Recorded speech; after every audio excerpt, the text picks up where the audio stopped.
own supporters, including Republicans on Capitol Hill, have labeled Vice President Kamala Harris, who is the first Black and Asian American woman to serve as vice president and be on a major party ticket, as a DEI hire. Is that acceptable language to you? And will you tell those Republicans and those supporters to stop it? How do you define DEI? Go ahead. How do you define diversity, equity, inclusion? Okay, yeah, go ahead. Is that what your definition? That is give literally me a definition the words then. Would you give me a definition DEI. of that? Give me a definition. Sir, of I'm that. asking you a question, No, a you very have to direct define question. it. Define it for me, if you would. I just defined it, sir. Do you believe that Vice President Kamala Harris is only on the ticket because she is a Black woman? Well, I can say no. I think it's maybe a little bit different. So, I've known her a long time indirectly, not directly, very much, and she was always of Indian heritage, and she was only promoting Indian heritage. I didn't know she was Black until a number of years ago when she happened to turn Black, and now she wants to be known as Black. So I don't know, is she Indian or is she Black? She is always identified as a Black woman. She went to a historically Black college. I respect either one, but she obviously doesn't, because she was Indian all the way, and then all of a sudden she made a turn, and she became a Black person. Just to be clear, sir, do you believe that she is... I think somebody should look into that, too, when you continue in a very hostile, nasty tone. It's a direct question, sir. Do you believe that Vice President Kamala Harris is a DEI hire, as some Republicans really don't have know. said? I mean, I really don't know. Could be. There are some. So what we're going to cook today is an Indian recipe. Yes. Because yes. you are Indian. Yes. Okay, and I don't know that everybody knows that, but I find that wherever I go and I see Indian people at the supermarket, on the street, everyone's like, you know Kamala Harris is Indian, right? It's like the thing we're so excited about to have you running for president. Yeah. So we're both Indian, yes. but actually we're both South Indian. Yes. You look like the entire one half of my family. Okay, thank you. You do. I've been telling people we're related already, so this is perfect. It's basically true. And so were you raised eating South Indian food? South Indian. My mother, who raised me and my sister, was a proud woman. She was a brown woman. She was a woman with a heavy accent. And her mother, Shamla Gopalan, was also the biggest influence in Kamala Harris's life. The answer is absolutely yes, Joe. After the big announcement, Harris's sister wrote in a Twitter post, "You can't know who Kamala Harris is without knowing who our mother was." In 1958, a precocious 19-year-old Indian, Gopalan traveled thousands of miles from her home and family to pursue a doctorate in nutrition and endocrinology in America. She soon became an active civil rights crusader while studying at UC Berkeley. But once she went there, she almost felt free. And she took part in politics. She used to bring a whole series of literature, leftist literature from Karl Popper's, he was a great philosopher. In her book, Harris says, "There is no title or honor on earth I'll treasure more than to say I am Shamla Gopalan Harris's daughter." Harris's visits to India with her mother kept her connected to her roots. Her grandfather, who had strong views on humanitarian issues, worked closely with officials to reallocate refugees. Their conversations had a strong influence on her. Those walks along the beach in India really planted something in my mind and created a commitment in me before I even realized it. That has led me to where I am today. Harris's maternal uncle, Gopalan Balachandran, who lives in Delhi, tells us how the senator turns to her amma, which means mother in Tamil, for guidance even after her death. I don't have to tell her, make your mother proud. She said, what are you telling me? Everything that I do, I ask myself, would Amma approve of this? Kamala in Hindi means lotus flower and is an important symbol in Indian culture, rooted deep in the bottom of the river.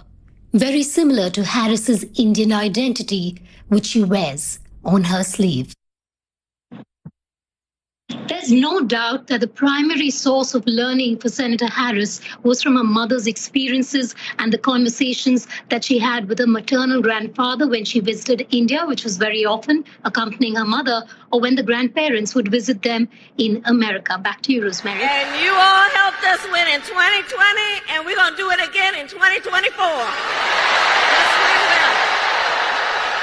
Yes, we will. So let's get right. That, my friends, is what we call the chameleon, Kamala Harris. First she's black, then she's Indian, then she's Indian black. Then she's Chinese. Then she all of a sudden is from the deep south. She is channeling her inner Gone with the Wind. As always, this is Tim. Let's get off my lawn. The mad ramblings of a Gen Xer. Oh, I want to talk about the chameleon Kamala Harris. We don't know what the hell she is. And Trump today was at an event. He was it was for the African American journalists. He went to this event in the middle of Chicago, very hostile environment, very hostile area. Kamala Harris was invited. She declined because she had a sorority to go to speak at, another sorority to speak at. She's big on the sorority vote. And one of the moderators asked him, as you saw in the clip, that is Kamala Harris a DEI candidate? And I actually thought it was very interesting when he kind of went back at the moderator, the co-moderator, and said, define DEI. And of course she was like diversity, equity, and inclusion. And I knew what he was getting at.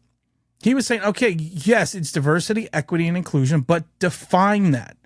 Every word has a definition. You go to Webster's, look at go look up the word house. Go look up the word chameleon. Each word has a definition. You can't define a word by saying this is the word it is. I'm going to define diversity, equity, and inclusion by saying, well, it's diversity, equity, and inclusion. Okay, define it for me. And when she kind of got a little snippy about it, Trump, who some people thought he was going to get himself in trouble with this, I actually think was a brilliant. I think it was a brilliant stroke of genius here. He even said, listen, she wasn't black, or she didn't identify as black until recently, until she started running now. Previously, she was Indian, and everyone gasped. Well, the crowd didn't gasp. A lot of the crowd laughed, but everyone on social media and all liberals gasped. Oh, how could he say something like that? Well, that's why I pulled up all those clips. That was only about 3.5 minutes of clips of Kamala Harris embracing her Indian heritage to the point that she was using that as a key factor when she was running back in 2020. That was a key factor for her. That was a key factor of her campaign. She was Asian. She was Indian. First one. And then you saw the article where she is the first Indian senator. Then we saw the other article going back to her days as that tough as nails prosecutor over in San Francisco, who she went into the tunnels with the police, caught these guys and prosecuted them. But we just forget about the illegal immigrant she let go who murdered somebody. We're not going to talk about that. No, don't talk about that. Look at this hand. See what this hand's doing. But she can never figure out you can never figure out what exactly Kamala Harris is. And I'm not just talking about her ethnicity, because I don't think that defines a person. Some people think that defines themselves. I don't think your ethnicity defines a person. I think the person that you are defines who you are, and your actions define what you do. But you can never nail her down on anything. She has this long track record of saying things and being so liberal that she makes Bernie Sanders at times look like he's Ronald Reagan. She going back to the previous election, I'm against fracking. We have to stop fracking. Now, no. I've changed my opinion. Frack away. Okay. We have multitudes of videos and sound bites of her saying about gun control, about what she's going to do within the first 100 days, that if Congress doesn't act, she is going to act with executive orders and confiscate guns and do this. We have tons of film and audio and video on this. No. I never said that. We had this where she talked about Medicare for all. We need to get away from private insurance. Getting away from private insurance has killed the industry, has made prices go up so astronomically it's not even funny. I always talk about the fact that when Obamacare kicked in full force, my insurance went up for my family $1,800 a year, and then the next year it went up $3,600, and then the next year it went up an additional $3,600, and then it went up an additional $1,800, and every year for 4 years we got a letter saying, well, it's because of the Affordable Care Act. Well, so you're making my insurance unaffordable because I have a fucking job. And other people who don't have jobs, don't have incomes, are going to get better rates and sometimes better coverage than I'm going to get, and I'm working paying into the system. But that's neither here nor there. So her whole thing was a couple years back, we're going to abolish privatized medicine. Medicare for all. No. Now it's no. Never said that. There, I said it, and I meant it at the time, but I don't really mean it. Now it's like the border. She's the border czar. I was never the border czar. What are you fucking crazy? And now I'm going to be tough on the border. Before, she wanted amnesty for all legal immigrants, a clear path to citizenship for illegal immigrants, to the fact that Pocahontas, Elizabeth Warren, is saying the same thing. We're going to have a clear citizenship path or citizenship to all these people that are in here illegally. When you let 10 to 15 million people come in here illegally, and then all of a sudden you're going to turn and say, yeah, you know what? Let's just give them a path to citizenship. They can't all be bad. Even though they arrested some terrorists just recently. And you have people, especially on the border, saying we basically probably could have let terrorists in and we don't even know it.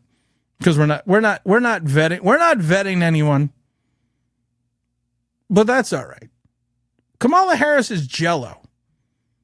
Especially now. You can't nail her down on anything. You could have all this audio, you could have all this video on everything that she has said, the policies that she has tried to enacted, the things that she wanted to do to this country that were so far to the left. Now that she's running to president, it's scary. And now she has to everything that we heard her say, basically by saying, no, I always love with liberals. I didn't say that. You took that out of context. What the fuck were you thinking? That was out of context. That's not what I meant. Say what I mean, not mean what I say. It's just a bad, I mean, and I'm sorry. There are too many stupid people that are Gen Z that fall for this. That really fall for this garbage. Because then they'll be like, well, you know what? She's not that bad. Look at all these things she does and doesn't want to do. A leopard can't change its spots. Except for Kamala Harris. She can. She can change her spots. It's okay. But a leopard truly cannot change its spots.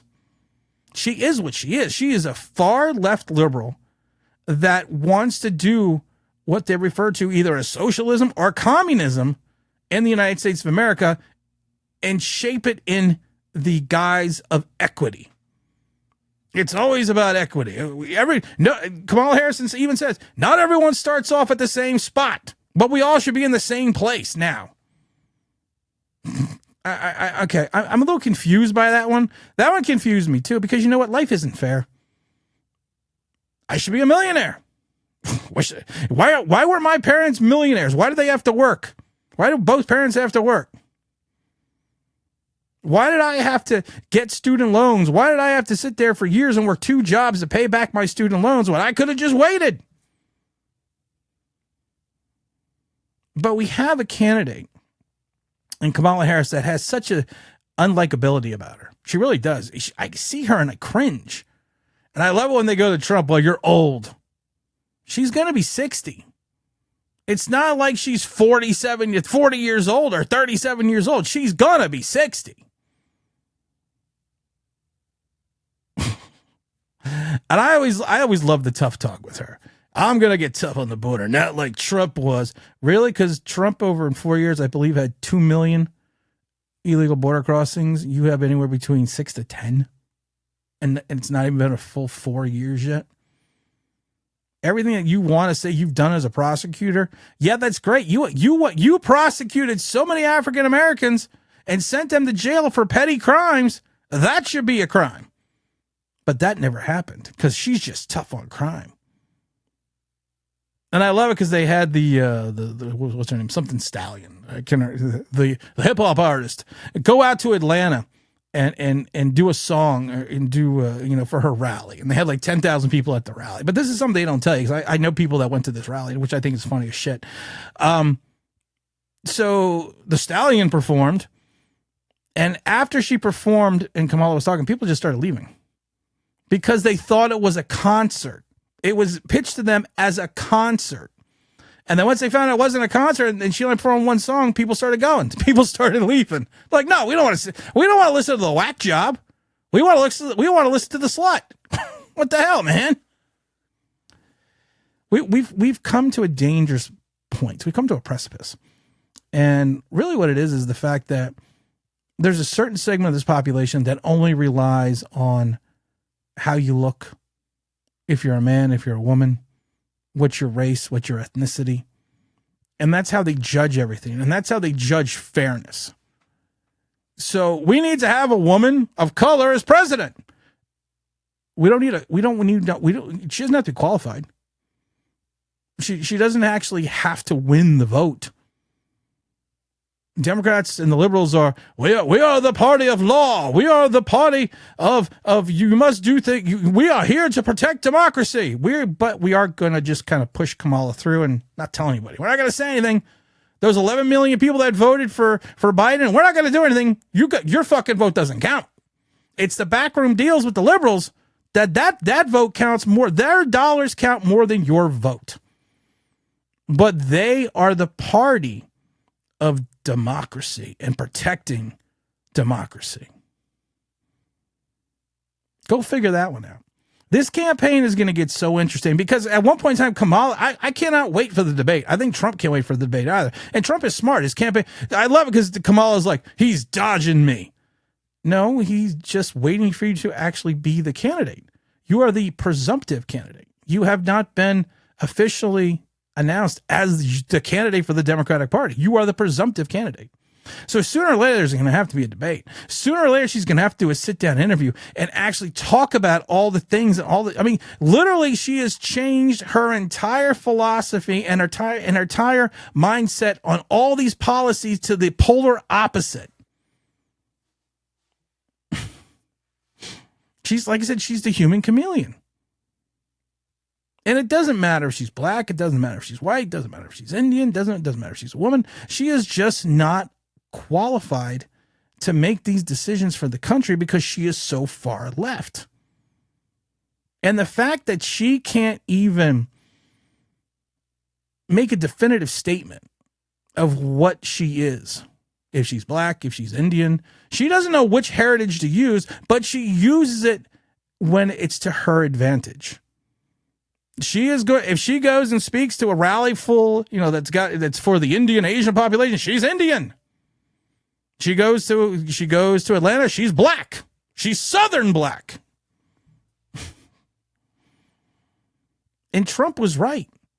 You could hate what he said and how he said it, but he was 100% fucking right. He nailed it. She was Indian for all these years. She portrayed herself as an Indian, but now she needs to turn over the black card. Like they say, you have the white, you have your white card.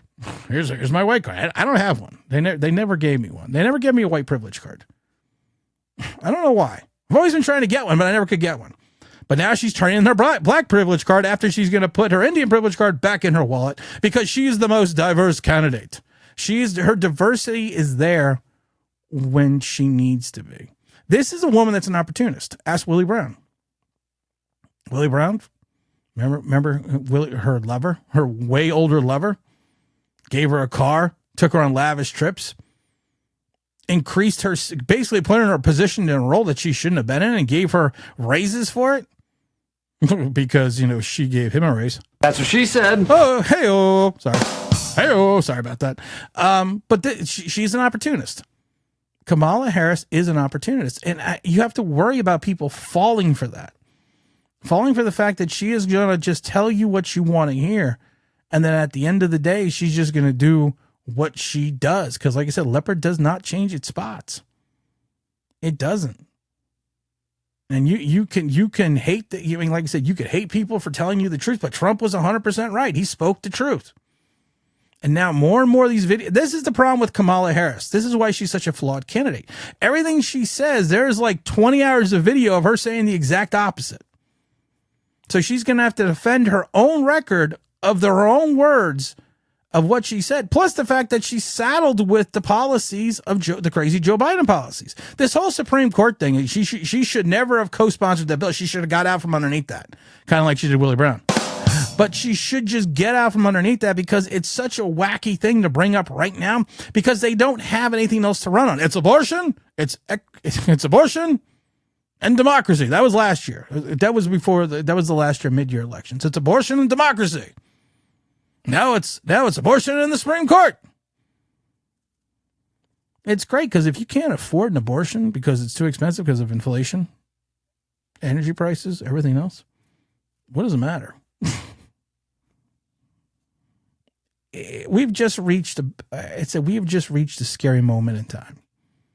We really have. And we have a candidate now that's more dangerous than Joe Biden. Because she is going, like any other politician, she is going to lie. And she is going to lie repeatedly. She's going to put on these false faces. She is going to pander to whoever she's in front of.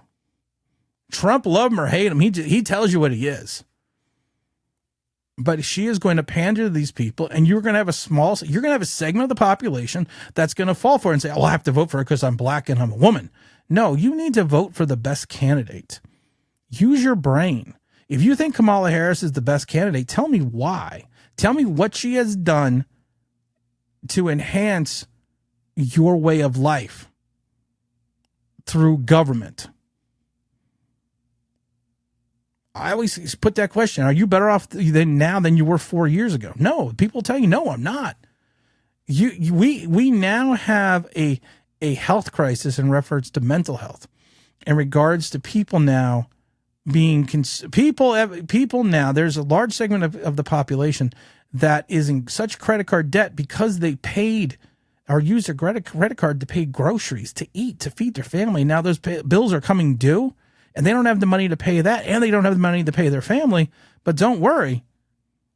We're going to hear about how Kamala Harris used to wash collard greens in the sink. No, in the bathtub. Sorry. In the bathtub. Because even though she's on with Mindy McCone, whatever that woman's name is, talking about how all she ate was Southern Indian food. Can you just figure it out for me? Can you just be honest about it? Can you just understand that? Why don't we just as a candidate tell us what you're really about, not what you want us to think you are about, so you can get elected, then do whatever the hell you want. And then it's like the Joe Biden thing with the student loans. He dangled that student loan carrot, knowing damn well that it was against the law, but you then had the Gen Y and the Gen Z fall for it. And then when it doesn't happen, they're like, well, I got bamboozled. Well, welcome to the real world, kiddies. This is what politicians do. And you have one right now that will lie, cheat, steal. She's already slept with people to get her to advance her career. It's well documented. She was the mistress. Willie Brown's even wrote about it in a book. She was the mistress. But that's what she is going to do just to get your vote, and then do the exact opposite when she gets in. And she doesn't care how she does it. She will be the diversity, equity, and inclusion candidate. Oh, you know what? This election season's going to be a good time. Again, don't forget to like. Don't forget to put the notification thing. Don't forget to ring the bell. Don't forget to do all that crap. And always remember, this is truth. She'll always set you free. This is Tim. This got my law. No matter, I'm a Gen Xer. And I'm out of here.